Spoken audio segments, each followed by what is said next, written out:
Hello everyone, welcome to Study Shortcuts. Here study becomes easier. So we are discussing about accounting conventions. So today's topic is materiality, that is third convention. So according to this convention, the materiality convention states that insignificant events may be disregarded, but there are must be full disclosure of all important information.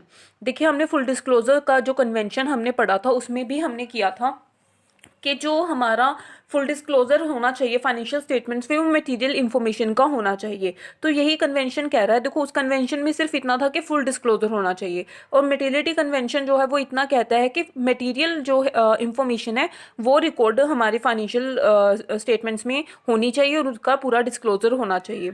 अब material information यानी कि कौन सी information. An item should be regarded as material if there is a reason to believe that knowledge of it would influence the decision of informed investors. देखिए हम कहते हैं कि फाइनेंशियल स्टेटमेंट्स में जो मटेरियल रेलेवेंट इन्फॉर्मेशन है वही उसका जो फुल डिस्क्लोजर है वो होना चाहिए, वो रिकॉर्ड होनी चाहिए फाइनेंशियल स्टेटमेंट में. अब हम क्या कह सकते हैं कि मटेरियल इन्फॉर्मेशन किसको मान सकते हैं, रेलेवेंट इन्फॉर्मेशन किसको मान सकते हैं. उस इन्फॉर्मेशन से को हम मटेरियल इन्फॉर्मेशन मानेंगे जिससे क्या हो सकता है किसी इन्वेस्टर का उसका होने से और उसके ना होने से किसी इन्वेस्टर के डिसीजन पर कुछ फ़र्क पड़ता हो, इन्फ्लुएंस करता हो उसको, तो उसको हम कहेंगे मटेरियल इन्फॉर्मेशन. फॉर एग्जांपल अगर कोई ऐसी इन्फॉर्मेशन है जिसको होने से उसके डिसीजन पे कुछ चेंज होता हो या हमने उसको नहीं उसको शो किया तब उसके इन्वेस्टर के डिसीजन पर इफेक्ट पड़ता हो या उसके शो करने से इफेक्ट पड़ जाता हो, तो मतलब मटेरियल इन्फॉर्मेशन वो जो इन्वेस्टर के डिसीजन पर कुछ इफेक्ट कर सके. राइट.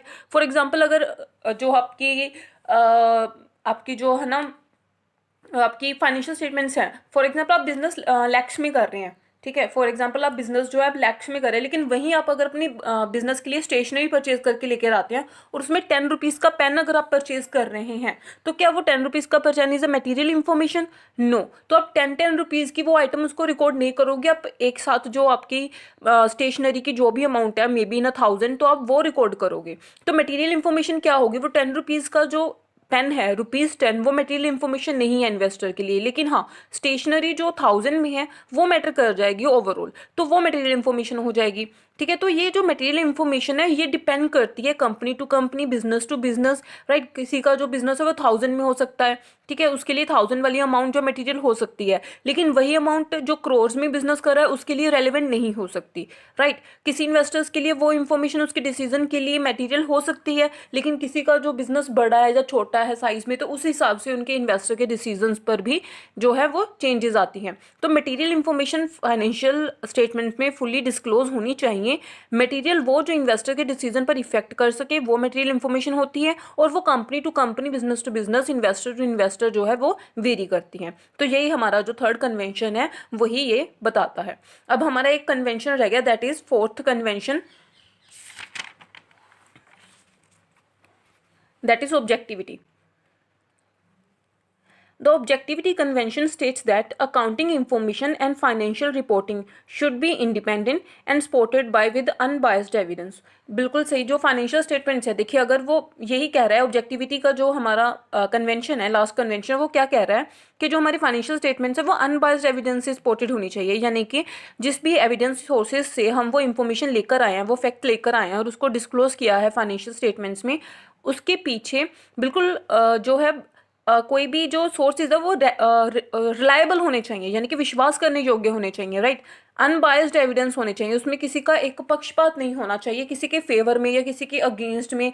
ठीक है. वो किसी जो सोर्स लेकर आ रहा है, उस सोर्स से इंफॉर्मेशन जो लेकर आ रहा है उसकी जो थिंकिंग है उस पर डिपेंड नहीं होना चाहिए. राइट. वो अनबायस्ड होना चाहिए. किसी की थिंकिंग का, किसी की परसेप्शन का, किसी की जो डिसीजन है उसका उस पर इन्फ्लुएंस नहीं होना चाहिए.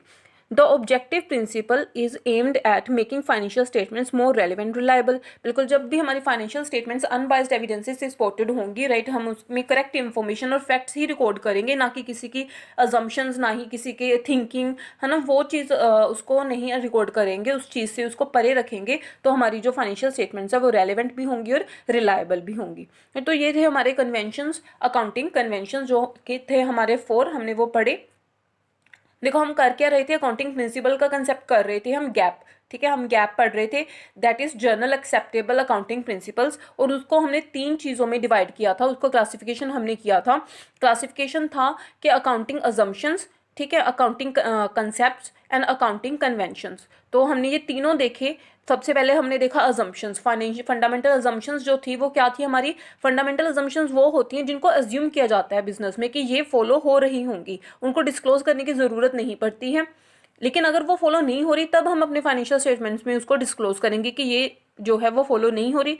उसके अंदर हमने 3 पढ़े थे, going concern, consistency and accrual. ठीक, उसके बाद हमने अकाउंटिंग कंसेप्ट्स पढ़े थे, वो 8 कंसेप्ट्स थे, हमने वो भी सभी पढ़ लिए। उसके बाद हमने देखा कन्वेंशंस। कन्वेंशंस होती हैं रिवाज, जैसे हम कहते हैं ना ये करने का रिवाज है ना, वैसे ये कन्वेंशंस होती है अकाउंटिंग में, ये चीज़ फॉलो करने का एक रूल टाइप बना दिया है, लेकिन ये कोई ऐसे हार्ड एंड फास्ट रूल नहीं होता कि फॉलो किया जाए हर कंट्री में। हाँ, हमारी इंडिया में ये चारों जो कन्वेंशंस है वो फॉलो किए जाते हैं, जो थे फुल डिस्क्लोजर था, प्रूडेंस था, राइट, और थर्ड था हमारा materiality and fourth is objectivity. तो ये थे हमारे अकाउंटिंग प्रिंसिपल्स और गैप, जिसको हमने इस कंसेप्ट को पूरा जो है वो आज हमने फिनिश कर लिया। आगे हम करेंगे बेसिस ऑफ अकाउंटिंग सिस्टम, ठीक है, जिसमें हम एक्रूअल बेसिस, कैश बेसिस और हाइब्रिड बेसिस को देखेंगे, और ये तीनों बेसिस हम अपने अपकमिंग सेगमेंट्स में देखने वाले हैं।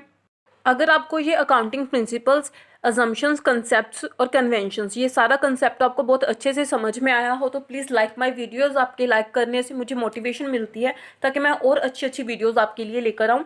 And for more videos please subscribe my channel and please press the bell icon button for the notifications. Thank you.